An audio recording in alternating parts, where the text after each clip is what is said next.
Buenos días, el día de hoy nos encontramos en la institución educativa rural Piedras Blancas, en el municipio de Guarne, y hoy nos acompaña la profesora Liliana Giraldo Suárez.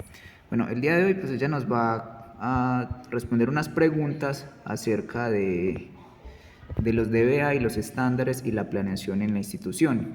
Profe, la primera pregunta es, ¿cómo se hace el proceso de planeación en el área de matemáticas y física? ¿Qué aspectos se contemplan en estos planes? ¿Se identifican los EBC, los DBA, las competencias propias de matemática y física?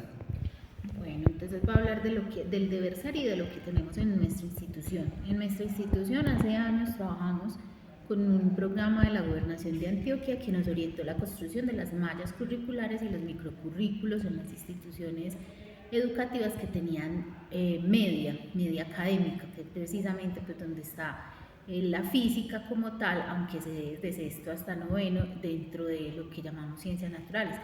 Entonces con esto en la institución la planeación se hacía con base en la malla, que era pues como el documento general, y luego el microcurrículo, que era como desglosar cada uno de los aspectos de la malla y que sería como el día a día en cada una de las clases de matemáticas y de física. Pero ya esto, digamos que en el momento en nuestra institución está obsoleto, porque han llegado muchos docentes nuevos y han cambiado algunas dinámicas con las diferentes gobernaciones que hemos tenido. Entonces podría decir que en este momento en nuestra institución no tenemos un documento rector, un mismo documento donde podamos decir esta es la planeación, así se hace. Sin embargo, ya pues cada profesor, eso no indica que los profesores no hagan planeación, sino que se está haciendo de manera individual. Cada profesor tiene pues como su forma de planear y de todas maneras, independientemente de el formato que se utilice, lo que se tiene en cuenta en una planeación es a qué queremos llegar. Y ese a qué queremos llegar pues tienen que ser o los estándares o los DBA. Según las orientaciones del MEM, los DBA pues fue la última actualización que se hizo en relación con los estándares, por lo tanto debemos tenerlos en cuenta en nuestras planeaciones. Por ejemplo, en física, en décimo y en 11 hay 4 DBA y 2 de esos son de química, los otros 2 son de Física. Entonces podríamos decir que uno toma como un DBA en 2 periodos si la institución tiene 4 periodos. Entonces aquí sí completaríamos los 4 periodos, uno para 2 periodos y el otro para los otros 2 siguientes. Sin embargo, a pesar de que uno diga que va a aplicar solamente los DBA, los estándares le pueden proporcionar a uno a veces formas de redactar los desempeños a los que queremos llegar con los estudiantes, con miras a apuntarle a ese DBA. Entonces puede haber una combinación de ambas cosas.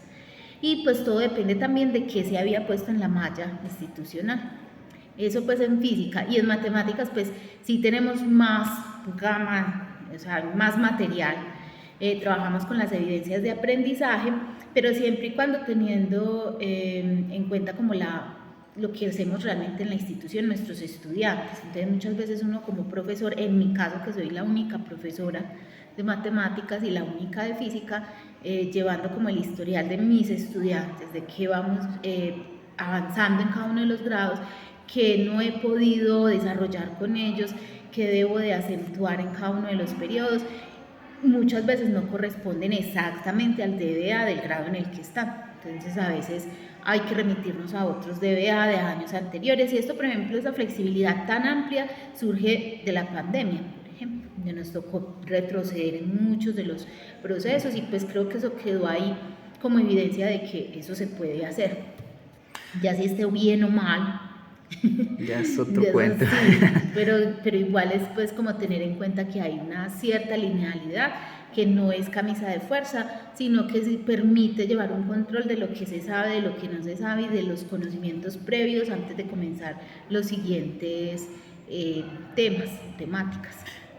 Una pregunta, ¿estos microcurrículos son la base principal para, digamos, realizar la planeación de una clase? Eso se tomó como la planeación de una clase, porque lo que hacía era que dentro de la malla se tomaban en ese entonces los estándares, que no estaban los de BA1, eso fue un proceso en el 2011, 2012, entonces se tomaban los estándares El estándar inicial, por ejemplo en ciencias, el principal, el que debía de tener el estudiante cuando llegara a 11, y luego mirábamos los estándares que estaban por procesos, entonces el de procesos físicos, se miraba cuáles apuntaban en cada uno de los grados a ese estándar general y esos eran los que manejábamos en el microcurrículo.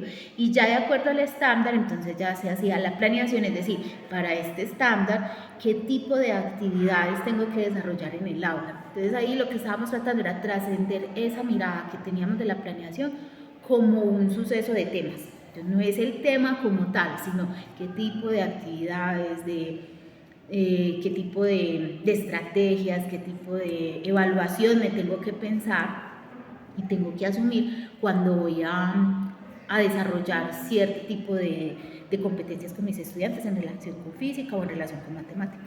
Hablando de esas estrategias, ¿nos podrías dar, por ejemplo, un ejemplo de estrategia o recurso que utiliza para hacer esas actividades? Listo, yo creo que me he centrado mucho en todos estos años en estrategias que tienen que ver con centrarme en los procesos, por ejemplo en matemáticas, muchos procesos pues algorítmicos que realmente el estudiante sí esté entendiendo lo que esté haciendo, el paso a paso.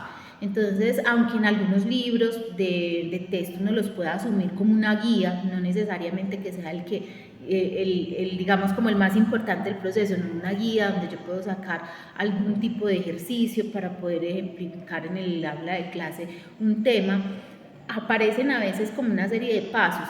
Yo he tratado de trabajar con los estudiantes el hecho de que ellos mismos escriban cuáles son los pasos que tienen que seguir para poder llegar a una respuesta. Eso es pues como inicialmente un tipo de estrategia que hago, mostrarles cómo se soluciona, luego pedirles que construyamos los pasos y luego tratar de aplicar eso en otros ejercicios. En física, bueno, en matemáticas otras estrategias que tienen que ver con el trabajo con los pares, talleres, explicaciones conjuntas, exposiciones, aunque en matemáticas casi no utilizamos las exposiciones, a veces utilizo el hecho de que ellos tengan que salir a explicar un ejercicio para que se den cuenta si realmente están comprendiendo lo que están diciendo o no. En física utilizamos mucho pues como la parte de explicar, explique, mirar en el entorno cotidiano qué acciones se parecen a ese concepto que estamos trabajando o a ese fenómeno que estamos abordando, cómo se podría analizar, qué datos podríamos sacar, qué significa ese dato.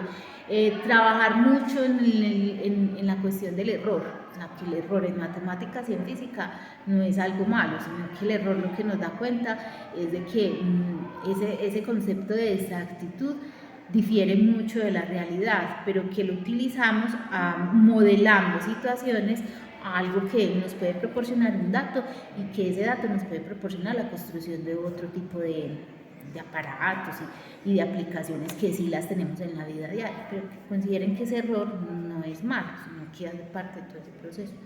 Y también ¿qué estrategias utiliza a la hora de evaluar a los estudiantes?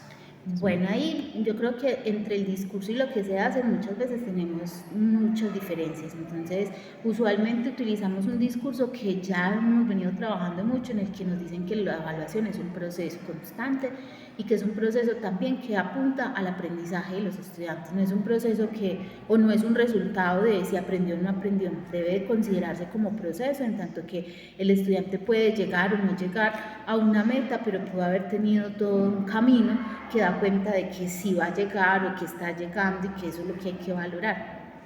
Sin embargo, uno y en las instituciones tiende mucho como a centrarse en esos resultados finales.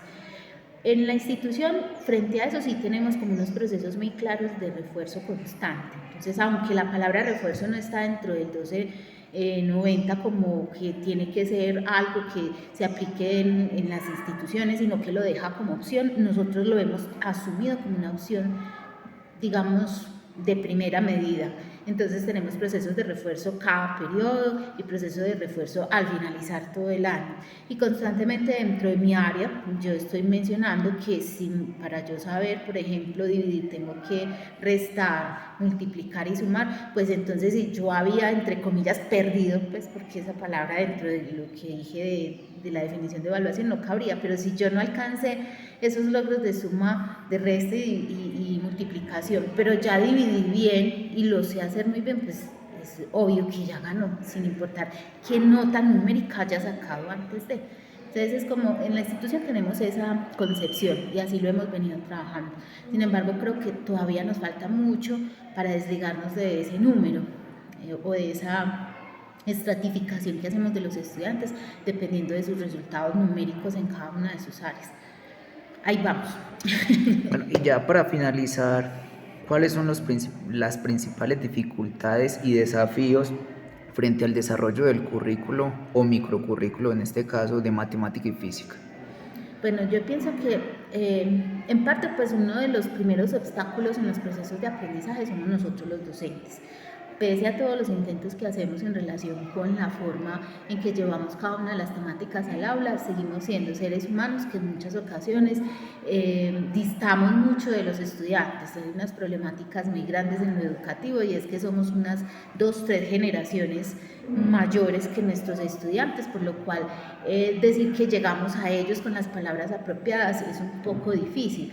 Sin embargo, uno trata de hacer todo el proceso de esa deconstrucción del conocimiento para que al ofrecérselo a ellos puedan hacer su propia construcción frente a lo que uno los orienta. Por eso es muy importante trabajar entre pares, apoyarse muchas veces de los videos. Yo creo que no podemos satanizar cuestiones como las que hay en YouTube, donde hay infinidad de profesores que resuelven ejercicios, porque es una forma de que ellos, además de mi explicación, pues tengan la oportunidad también de estudiar por fuera.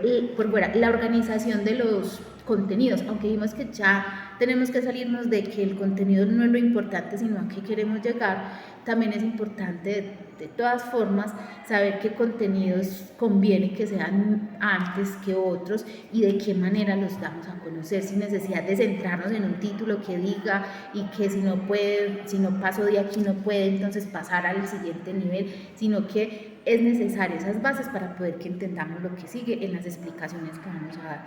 Y ya a nivel pues de los estudiantes, pienso que de forma general ¿cómo se dice eso? Pues socialmente les han vendido que es difícil, sí, que no se puede estudiar, que es para cierto tipo de personas, que es muy maluco, que es aburrido. Entonces es una visión de la ciencia y de las matemáticas que se desvincula completamente de sus realidades cotidianas. Entonces eso no permite que haya una afiliación del estudiante con esas áreas. Y eso entonces también, digamos que pone en escenario el hecho de que ellos no se esfuercen por estudiar, repasar, y son, digamos, como acciones necesarias dentro de los procesos. Es darnos cuenta, por ejemplo, nosotros mismos cómo aprendimos y llegamos a ese gusto por las matemáticas, pues de esa misma manera tenemos que irlos orientando a ellos para que lleguen ahí. Son procesos pues que van más allá del tema de la competencia, son cuestiones de actitud frente al área, y ya es trabajar mucho en eso para que ellos entiendan. No como usualmente les dice, es que usted tiene en el celular están las matemáticas, ellos no van a ver las matemáticas en el celular, eso es una tontería decirles eso, pero como mostrarles que a partir de esos desarrollos de competencias en el área de matemáticas hay ciertos desarrollos mentales que nos permiten ya en nuestra vida profesional ciertas aplicaciones que serían muy difíciles si no tenemos desarrolladas esas competencias. Es difícil, pero bueno. Sí. Antes de finalizar, es que a mí se me generan muchas dudas acerca de los DBA y los EBC en relación al contexto en el que se encuentra la institución o las instituciones. ¿Qué piensa de eso? Bueno, ahí yo creo que siempre los docentes hemos hecho ese llamado de atención. Ese tipo de documentos se supone que se tienen que utilizar tanto en lo público como en lo privado. Y dentro de lo público y lo privado ahí hay una gran brecha, ¿cierto? Social, económica, de infraestructura, bueno, de muchas situaciones.